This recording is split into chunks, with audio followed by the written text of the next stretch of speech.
واغفر لنا وارحمنا لا نكونن من الخاسرين ربنا لنا احكام الحاكمين يا الله شاهدين بجلك يا الله আল্লাহ আপনি দেখছেন আপনি ফেরেশতা দেখছেন আল্লাহ কত সুন্দর সুন্দর খাবার ঘরের মধ্যে ছিল আমার ইচ্ছা করলে আল্লাহ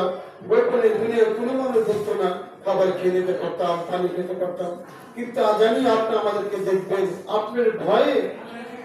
ভয়ে আপনাকে সন্তুষ্ট করার জন্য আপনার হুকুম পালন করার জন্য কোনো খাবারই পর্যন্ত মুখে আমরা দিইনি আল্লাহ এখনো সামনে কত সুন্দর খাবার কত খেতে আছে ইচ্ছা করলে গোপনে মুখটা ঘোরার একদিন খেয়ে ফেলতে পারতাম কিন্তু না দুনিয়ার কোনো মানুষ না দেখুন আল্লাহ আপনি দেখেন আপনি শুনেন আপনার ভয়ে আল্লাহ আমরা কোনো কিছু মুখে নেই আপনার হুকুম মানা পর্যন্ত আমরা কোনো কিছু মুখে দেবো না আল্লাহ যখন হুকুম হবে সাথে সাথে আমরা যখন করতে পারি আমরা মুখে খাবার দিয়ে দেবো আল্লাহ মেহেরবানিতে আপনাদের রোজাগুলিকে আপনি কবুল করে নেন আল্লাহ আজকে 12টি রোজা শেষ হয়ে যেতেছে আল্লাহ প্রত্যেকটি রোজাকে আপনি